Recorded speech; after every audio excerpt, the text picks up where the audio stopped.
আচ্ছা, আজকে তোমাদের যেটা দেখাবো সেটা হচ্ছে পৃষ্ঠা নাম্বার 217।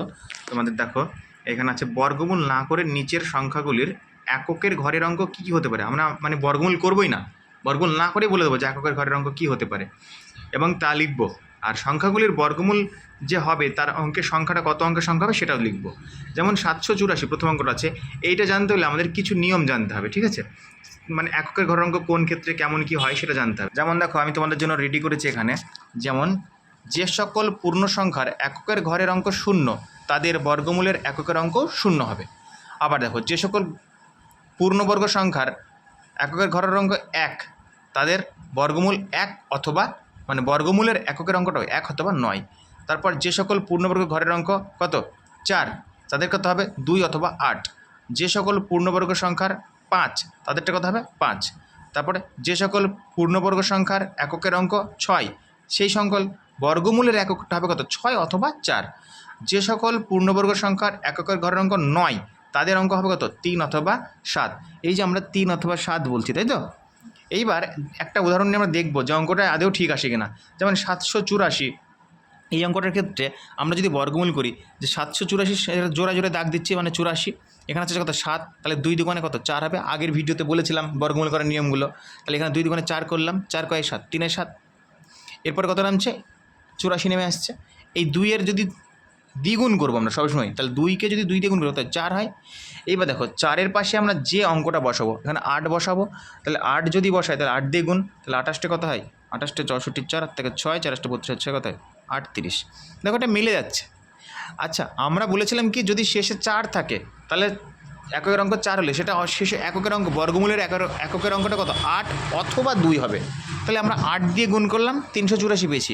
আচ্ছা 2 দিয়ে গুণ করে দেখি, 2 দুগুণে 4, 4 দুগুণে 8। এটা তো শুধু 84 আসলো, কিন্তু এখানে অঙ্কটা আছে কত আমার 384। তাহলে আমরা কোনটা নেব, এটা নেব। তাহলে আমি এখানে 8 পাচ্ছি, 8 পেলে মিলে যাচ্ছে কত 384, মিলছে তো? তাহলে এই 8টা কী হবে এখানে চলে যাবে। তাহলে আমরা বর্গমূলটা কী পেলাম, নির্ণীয় বর্গমূল কত পেলাম, নির্ণীয় বর্গমূল 28 পেলাম। এইবার দেখো তোমাদের যেটা শিখিয়েছিলাম এখানে আমরা বলেছিলাম এখনই যে যখন দেখবা যে শেষে কত আছে এটা 4, এই যে 4 শেষে যদি 4 থাকে কোনো সংখ্যার তাদের বর্গমূলের এককের অঙ্কটাও শেষের অঙ্কটা মানে এককের অঙ্ক বলতে কি এককের ঘরের অঙ্কটা 8 হবে অথবা 2 হবে। এইখানে দেখো দেখি বর্গমূল এসেছে 28, তাহলে 28-এর এককের অঙ্ক এই যে একক দশক এককের অঙ্ক কত 8, তাহলে আমাদের মিলল এটা। তাহলে আমরা যদি বলি এবার আমরা যদি বইয়ে ফিরে যাই, বইয়ে বলেছিল যে বর্গমূল না করে নিচের সংখ্যাগুলির এককের ঘরের অঙ্ক কী হতে পারে। তাহলে আমাদের এখানে যদি আমরা লিখি যে 784 এই যে এককের ঘরের অঙ্ক যেহেতু 4, তাহলে এর শেষে এককের অঙ্ক যদি 4 থাকে বর্গমূলের অঙ্ক 2 অথবা 8 হতে পারে, এটা বলতেই পারি আমরা। তাহলে এখানে বলছে কি কি হতে পারে, তাহলে আমরা উত্তর কি লিখব 2 অথবা 8 হতে পারে। সংখ্যাগুলির বর্গমূল কয় অঙ্কের সংখ্যা হবে, সংখ্যা এখানে যেহেতু দেখো 3টে সংখ্যা আছে, এই যে 2 আর 8, এটা জোড়া জোড়ে চলে যাচ্ছে, তাহলে পরে থাকছে একটা 3টে অঙ্ক ছিল তাই অঙ্কটা একটা এক ঘর কম মানে 2 অঙ্কের সংখ্যা হবে। এই যে বর্গমূলটা কত এসছে একটা দুটো অঙ্কের সংখ্যা হয়েছে। পরে আর একটা উদাহরণ নিই 3675, দেখো 3675, তাহলে এটা কত অঙ্কের মানে এককটা কত অঙ্ক বর্গমূল সংখ্যাটার একক 5। আমরা তো এটা পড়েছি, তোমার কি বলতো যদি পূর্ণ সংখ্যার এককের ঘরের অঙ্ক যদি 5 হয় তাহলে তাদের বর্গমূল কত হবে, বর্গমূলের একক কত হবে 5। তাহলে এটাও যদি ভাগ প্রক্রিয়া বর্গমূল করি দেখো 6 6 কত হয় 36। এটা দরকার নেই বর্গমূল করার আমার, কেমন আমরা এমনি বর্গমূল না করে করব। তাহলে দেখো এক কত 5 মানে এককের অঙ্কটা কত হবে 5, আর সংখ্যাটা হবে এখানে জোড়া জোড়া ভাগ করলে, তাহলে এখানের জন্য এই দুটো দাগের জন্য এক ঘর আর এর জন্য এক ঘর, মানে এটাও সেই 2 অঙ্কের সংখ্যা হবে। মানে বর্গমূল যদি সম্ভব হয় এটার তাহলে এটাও বর্গমূলটা হবে 2 অঙ্কের, এটাই বোঝাচ্ছে। পরে দেখো আর একটা উদাহরণ দিচ্ছি আমরা 16-র পরে দেখো 4টে শূন্য, তাহলে এখানে জোড়ায় জোড়ায় দাগ দিই, তাহলে 1 জোড়া 2 জোড়া 3 জোড়া, আর শেষে আছে শূন্য। শূন্য থাকলে এককে যে মানে যেখানে হোক বর্গমূলের যদি শূন্য হয় তাহলে মানে সংখ্যার যদি শূন্য হয় তাহলে বর্গমূলের এককও শূন্য হবে, তাহলে এককের অঙ্ক আমরা শূন্য পাবো। কত জোড়া সংখ্যা হতে পারে 1 জোড়া 2 জোড়া 3 জোড়া, মানে সংখ্যাটা হবে 3 জোড়া। ঠিক আছে, পরেরটা আর একটা বর্গমূল না করেই করবো, দেখো বইয়ের অঙ্ক 1225 যেটা আছে, তাহলে এটাও নিশ্চয়ই এই যে মাথায় দাগ দিলাম, তাহলে সংখ্যা জোড়া কত হবে 1 জোড়া 2 জোড়া, মানে বর্গমূলটা হবে 2 অঙ্কের সংখ্যার। আর এককের অঙ্কটা যেহেতু 5 আছে তাহলে এককের অঙ্ক কত হবে বর্গমূলের এককের অঙ্ক 5। এটা আর একটা দিচ্ছে তোমার হচ্ছে 2401 বইয়ের 5 নম্বর অঙ্কটা 2401, এটা দেখো এক জোড়া দু জোড়া, তাহলে এটাও সেই দুই জোড়া সংখ্যা, মানে বর্গমূলের যে সংখ্যাটা সেটা দুই জোড়া পাবো। আর তোমার বর্গমূলের এককের অঙ্ক যেহেতু এক আছে শেষে, তাহলে 1 অথবা 9 পাবো। লাস্ট যেটা অঙ্ক আছে দেখো বইয়ের 10, 20, 1, এখানে আবার জোড়া জোড়া এক জোড়া দু জোড়া, এখানে একটা অঙ্ক পড়ে থাকছে, তার মানে অঙ্কটা পাবো এক জোড়া দু জোড়া তিনটে, মানে সংখ্যাটা বর্গমূলটা হবে 3 অঙ্কের, বর্গমূলটা হবে 3 অঙ্কের।